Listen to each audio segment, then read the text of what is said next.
It's officially June, and Super Smash Bros. Ultimate's next DLC fighter could drop any day now. All we know is that it's a fighter from ARMS, and that's it. The rest is up for our speculative minds to figure out. Well, after 3 months of thinking on it, I have some ideas. So what characters are going to be? What's their moveset look like? And can Springman open the door for Waluigi to join Smash? Today, I'll share my thoughts on all these questions and more. Without further ado, let's predict Smash's ARMS DLC.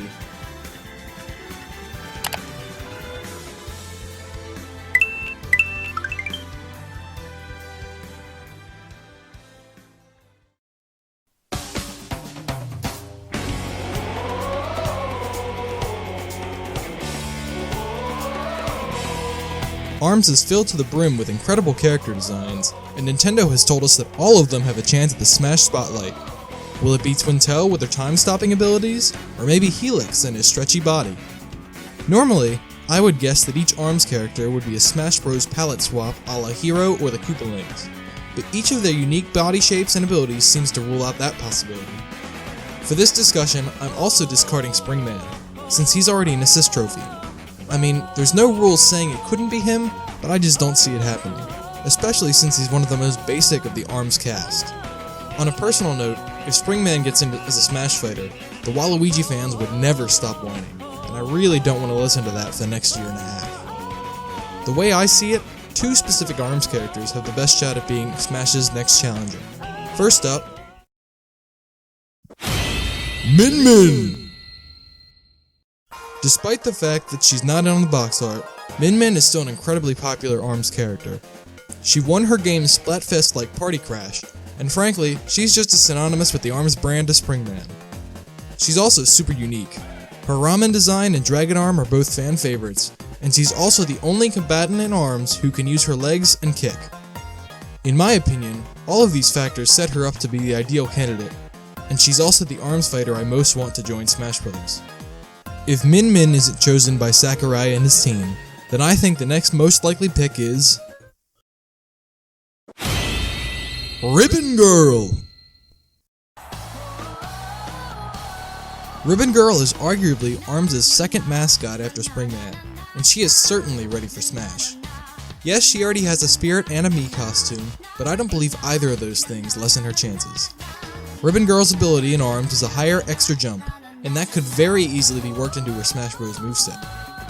Together, I see the duo of Min Min and Ribbon Girl as the most likely choices for Smash's 6th DLC fighter. Heck, it could even be both of them. Even though I dismissed the idea of an ARMS palette swap earlier, Min Min and Ribbon Girl would be easy enough palette swaps for each other. They both have very similar body types, and their abilities could realistically be transferred over. Both can kick and jump after all. While palette swaps for all of ARMS' 15 fighters may not be feasible, I could definitely envision Min Min and Ribbon Girl as alternates like Olimar and Alf.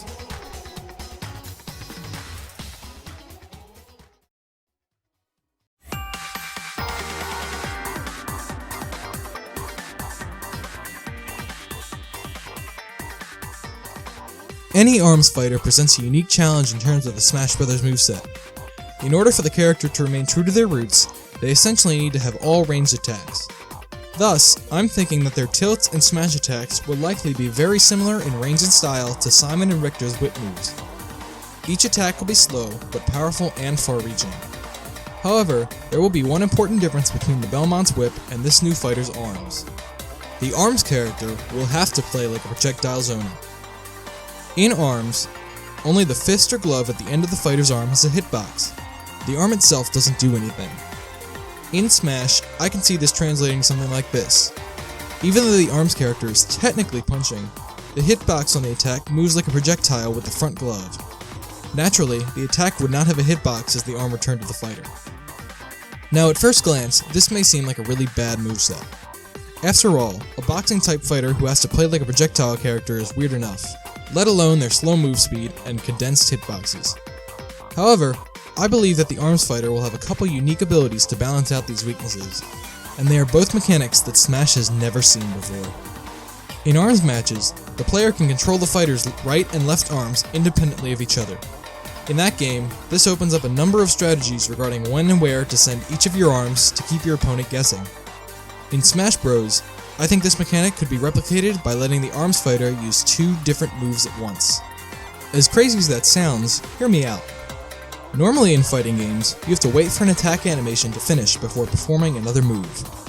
However, since the arms fighter is only using one arm to do an attack, then the player could put out another move with their other arm even before the first attack finishes. This would be a series first for Smash Bros., and it would allow a number of unique possibilities. For example, you could send one arm flying at your opponent on the ground, bait their jump, and then hit them with another attack aimed diagonally up. To make this system more interesting, I think that the arms fighter's neutral special move should be a punch that can be sent in any of the 8 directions like Mega Man's Metal Blade. Imagine edgeguarding your opponent by jumping off the stage, sending one arm to hit them away, and then sending the other arm to grab the ledge and ensure your own safety. To me, this multiple attack system seems like a really cool idea that brings the mechanics of arms into Smash, and I really hope Sakurai and his team implement something like it. Another unique mechanic from arms is the shield charge. In the original game, the fighter's arms could be powered up and imbued with elemental effects after blocking or dodging an attack. I think this could be implemented into Smash as well. If the arms fighter held their shield for about 1 second, each of their arms would be powered up for the next attack. The same idea would apply if the fighter parried, rolled, or air dodged through one of their opponent's attacks. This shield power-up mechanic would not only be new to Smash Bros., it would also help drive home arms as boxing weights. In boxing matches, combatants have to decide when to block and when to attack, and fights become about blocking your opponent's punches while waiting for an opening of your own. By incentivizing shielding with this power-up mechanic, Smash could help bring some of that strategy to the arms fighter's gameplay. As you've seen in this video, I obviously don't have all the answers. I don't speculate as to what each specific move will be, and I prefer to think about overall character mechanics instead. In that vein, I really don't know what Sakurai and his team will choose to do through the ARMS stage. What I can tell you is that I'm really looking forward to the new music. All of ARMS' soundtrack is excellent, and I especially love the game's main theme. Smash music remixes are one of my favorite parts of every DLC pack, and this time I trust it will be no different. Anyway, thank you for listening to me ramble on about the ARMS fighter in Super Smash Bros. Ultimate. After putting some thought into it, I'm very excited about what the character could bring to the table, especially the ability to use 2 different attacks at once. The good news is, we shouldn't have to wait too much longer to see if I was anywhere close with my predictions. How about you? Are you as excited for Smash Ultimate's 6 DLC fighter as I am? Let me know if you have any predictions of your own in the comments below. Thanks for watching, everybody.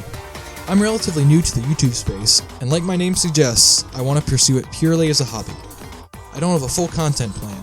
I'll just make videos about whatever I want to talk about, whenever I feel like it. If you like what you saw, consider liking this video and subscribing. It's free, and I promise I won't be spamming your feed. I'm also on Twitter @TheHobbyistYT. Links are in the description, and you can follow me there if you want updates on any future videos. Have a great day, and I'll see you next time.